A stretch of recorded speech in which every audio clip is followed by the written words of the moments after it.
Hi everyone, and welcome to This Week in Trans Stupid, where I run over some of the news that affects the LGBTQIA+++ community, because stupidity is intersectional. So the first story that I want to be touching on today is on a topic I've not really talked about on this channel all that much, although it's one that I've been meaning to get around to. However, a report's been coming out that I think I need to address, so I might be able to get some of my thoughts on this out in the open. End the transgender, unregulated live experiment on children, say whistleblowing workers who have quit clinic treating patients as young as 3. 5 whistleblowing workers at the only NHS transgender clinic in Britain have quit over fears children as young as 3 are going through unnecessary gender reassignment surgery. The clinicians from the Gender Identity Development Service, based in London and Leeds, left over concerns children were being incorrectly diagnosed with gender dysphoria. It was feared some gay children struggling with their sexual identity are being incorrectly diagnosed as transgender. Specialists also worried some of the youngsters were being referred and pressured into having gender change treatment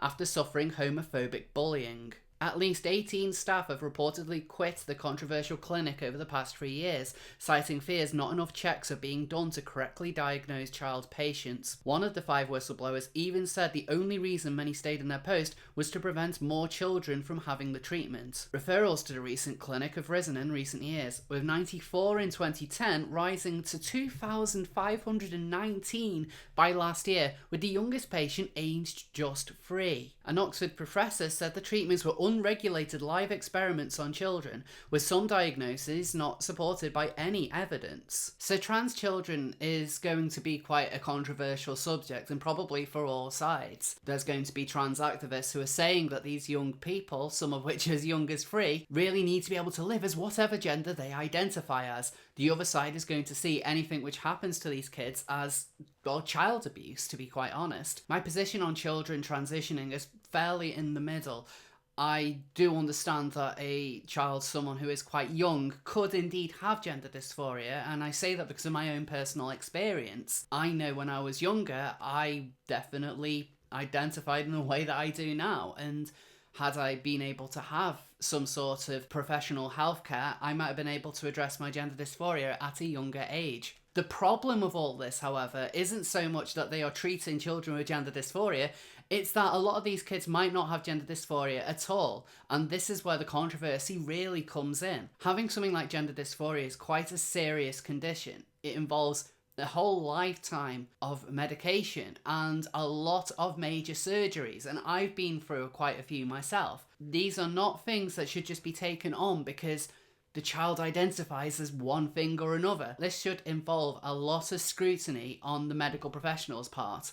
We need to be able to see that doctors are being able to give patients the correct advice and not just being pushed through because of the likes of mermaids who see all genders as valid, and if a child says that they are trans, or if anyone says they're trans, that's it. This is one of the reasons why I'm very strict on the gender dysphoria is what it means to be transsexual part. I think that if you're going to push through any kind of care for someone who just says they are trans, regardless of whether there is an underlying dysphoria or not, you're going to end up ruining a lot of people's lives. And especially when you have children at quite young ages being pushed down this avenue, some of which are young as 4 are being given complete name changes or birth certificate changes, there's going to be so much damage that's being caused by this.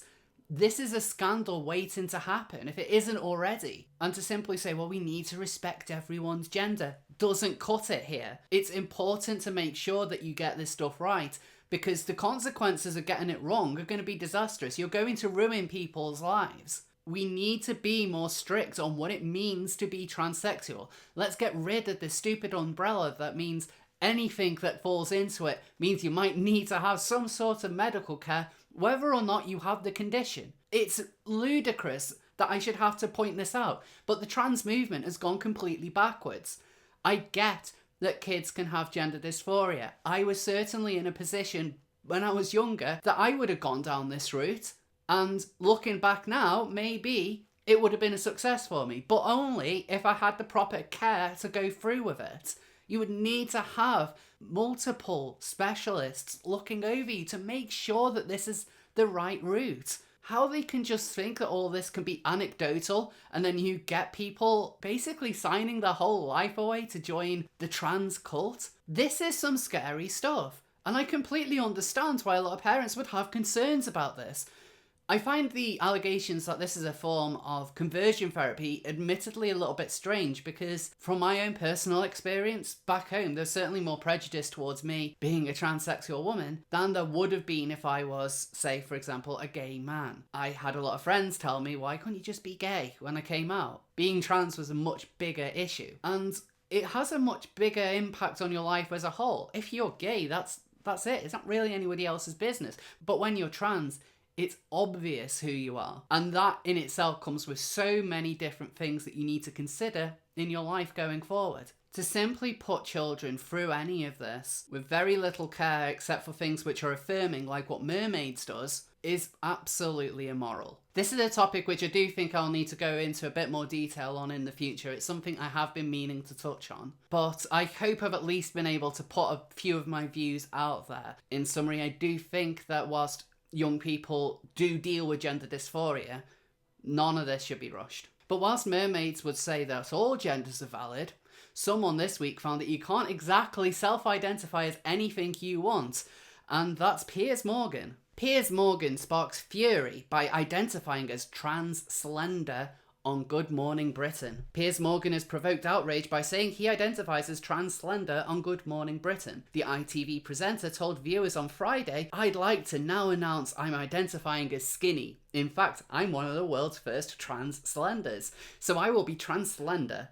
So you can't actually call me fat or anything, because now I'm identifying as skinny and I expect to be afforded the respect that being a trans slender affords me." Morgan has previously said on separate occasions that he identifies as an elephant, a giraffe and a black person. All valid genders, I'm sure. The host sparked a flood of furious comments, with many viewers calling the remarks transphobic. One person tweeted, "What the F? This is so transphobic, you guys are disgusting."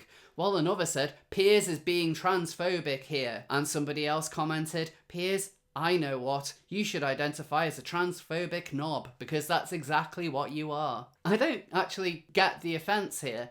I thought all genders were valid. I thought that all you would need to say is that you identify as something and that's it. In fact, that's what I've been taught by the trans community. I've been taught that every gender you could possibly think of, or no gender, is the same as what I am. So if that's the case, why can't somebody identify as being skinny? How is that different? Why is that the insulting one? Why am I being told that someone who says they're skinny is an insult? But somebody who identifies as the moon, that's fine, that's cool. Like, why would you have a problem with that? It seems to fall in a really weird world where all genders are valid except for attack helicopters and one or two other things, just kind of depending on the mood of the community. But at the end of the day, so what? It is making light of the way in which the trans movement has gone.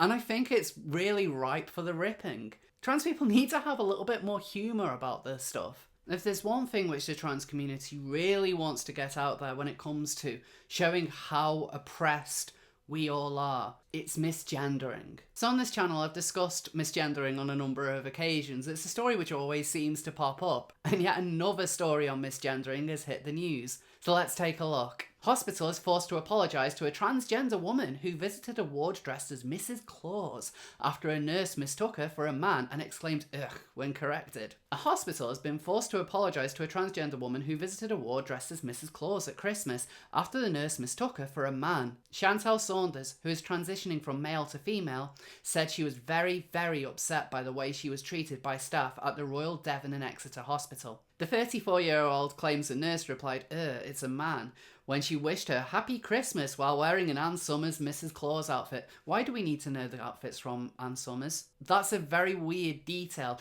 Are we supposed to be imagining a sexy Santa, that Chantal was being sexy? I think that Ann Summers is absolute garbage, but it's such a weird detail to put in, really emphasising how much of a woman she was being. because it was a sexy Santa from Ann Summers. Chantel from Exeter visited the hospital on Christmas Eve last year in full makeup, wig, and costume to spread some festive cheer. But she said she was disgusted after the nurse believed she was a man and then replied when she informed her she was a transgender woman. In a letter, the hospital told Chantel that nurse thought she was male because you had a full beard and were dressed in male attire. But they have now apologised and said they are keen to speak to Chantel to see if they can explore how we can resolve any remaining issues she has. So this is one of the reasons why the story kind of went viral. The whole idea of someone cropping up in a full beard and just guy's clothes and saying, you have to address me as a woman. Let's face it, that does happen from time to time. Danielle Moscato, a certain JY, they do this kind of stuff. So it's not outside the realm of possibility that something like this could happen. And again, it says a lot about the trans community. This isn't a surprise. But in an interesting turn, Chantel is denying that that is actually what happened. She says that she never had a beard, and even before her 3-year transition, she didn't grow facial hair. And she even provided a photograph of her passport, which is dated from 2016, which doesn't show any facial hair. It's actually quite difficult to really say exactly what had happened, because you've effectively got two different stories.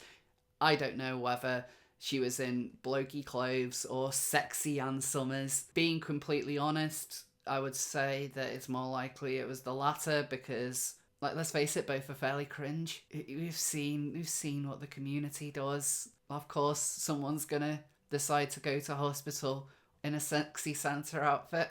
That shouldn't surprise anyone. And I'm gonna guess that there are some cringy photos of Chantel to go along with. Oh, God, there we go. Yeah, of course, that's what a normal person wears, isn't it? Jesus Christ. Chantel said, I am always dressed as a woman. I had full makeup. I had my hair on. You put your hair on. Okay? Life is difficult enough when you're transitioning. I have had hate crimes committed against me. So this is the bit where I actually stop laughing and start to get a little bit annoyed. So, Chantel, you've had hate crimes committed against you, and yet it's the misgendering that you're going to the press about. That's interesting, isn't it?